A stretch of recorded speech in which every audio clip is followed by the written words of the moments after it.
Okay, so welcome to Microair at Sun and Fun. Microair has been manufacturing certified radios and transponders for about, this radio has been in production for 27 years, and the transponder here in various forms has been in production for about 18 years. What we launched at Oshkosh last year was this device, which is really exciting. This device takes our radio and our, which used to be this form factor, and it's now this module here. So this is our VHF comm. This one here is our Mode S transponder, 8SB in and out, 1090 meg, and in the middle is our nav sensors, if you like. So digital air data computer, triple redundant, with obviously outside air temperature, GPS, and a full digital AHRS. Again, triple redundant on the AHRS. So really exciting. So what you can see here is one of these units. If I pull the panel forward, you can see there's one of these units. And then we've got 5 of these remotes. You can have up to 32 of these remote displays. Can I borrow this? Okay. Up to 32 of these remote displays hanging off one of these set of sensors, because you've got everything in this unit. So very cost effective. And a panel like this, 6-pack with your radio and your transponder, is an experimental aeroplane, retail $8,500. So really a cost effective way of getting a full suite of avionics into your aeroplane. These are completely configurable. So obviously here we've got an airspeed indicator. You can see that it's quite hot here at Sun and Fun this year with true airspeed. We can simply swipe, or we can program it so you press and hold, and you can bring up additional displays. Obviously attitude. If I drop down, and we've got these set up different ways. Set that back, and this one here we can show you the attitude indicator here with all the tape. So you got your airspeed tape, your heading tape, and your altimeter tape, vertical speed, and you can see the Q and H underneath it there, etc. So obviously they dim as well. Very nice. So I realize that it's a touchscreen unit. Yes.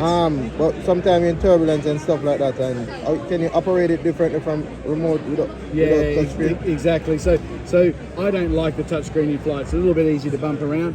What I prefer to do is set up, so each screen in the settings, you can set it to what it powers up as, yep. And then you can set it to what's behind it. So we press and hold, and then this one's set up as the altimeter on the first screen, and it's set up as one of our engine instrument displays on the. So I just touch that, and it immediately switches to become the engine instrument display here. Yep. And so here you can obviously see RPM map, oil temperature and pressure, CHCs and EGTs, fuel flows. We've got fuel quantity here, fuel quantity totalizer, the total fuel burnt, and then a full electrical load analysis at the bottom. Battery voltage and current, alternator voltage and current, and then load voltage and current as well. So you can see what's happening electrically around the aeroplane as well. And we've got a variety of these. Again, the touch is turned on here.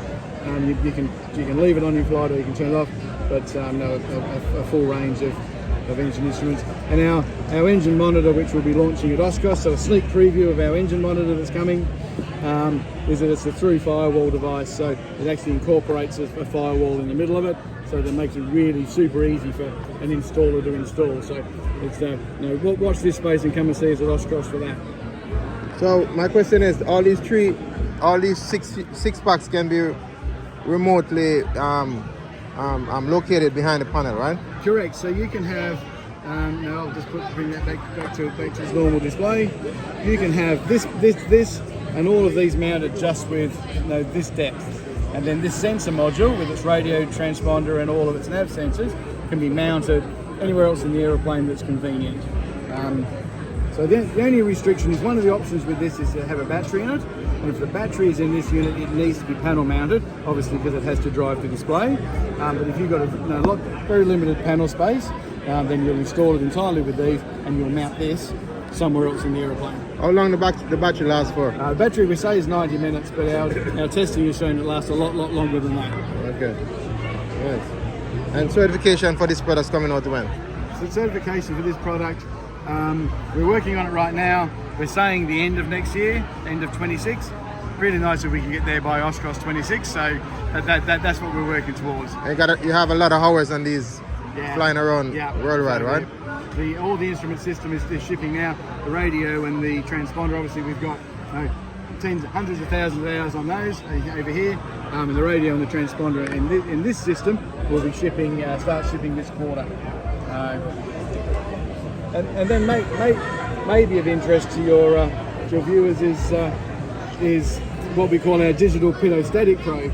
So this is now available in the US under what's called the NORSI rules. So NORSI is non-operationally required safety-enhancing equipment. So that's a quick way of getting new technology onto an aeroplane. So what you have here is a digital pitot probe. So pitot-static, angle of attack, outside air temperature, magnetometer, and a full set of gyros built into this one unit. So four instruments in one unit. This has got everything to drive a 6-pack. We've got three displays here, but again, it'll display all of the same instruments that system will, because it's got all the same sensors. The only thing that system has that this one doesn't is a GPS. Okay. And we don't use the GPS for any of the instruments. Obviously, we use that for track and heading and for ADS being put to the transponder. So this is really cool. This is available at the show. It's available through all our distributors now, and ready for installation on certified aeroplanes. It ships with a complete installation kit, including an aluminum plate, which can either be a doubler or a replacement for any underwing, and that's what we recommend, is any underwing inspection panel. Just cut and match drill. The flange bolts onto that, the mast bolts underneath, the pitot tube goes in, and then this is the harnesses back. This contains either an 120 watt heater, either 12 volts or 24 volts, depending on what your option. Or you can buy it without the heater, $100 less if you buy it without the heater. I'd take the heater.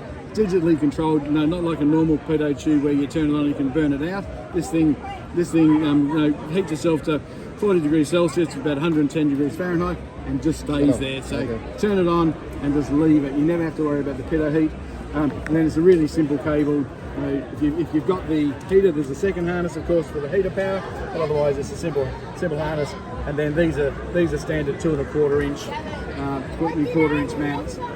So some good deals here at the show if your viewers happen to be here. But if not, obviously a great high value product.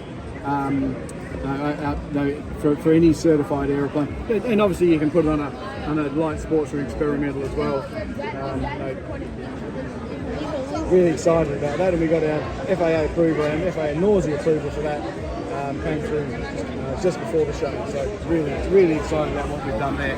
So lightweight, low power, very flexible, and really cost effective is the aim of what we do. And we're not called Microair for no reason. We've always built really small, really light, really cost-effective avionics, and that's what we're continuing to do. All right, man. Thank you very much. Thank you very much. All right.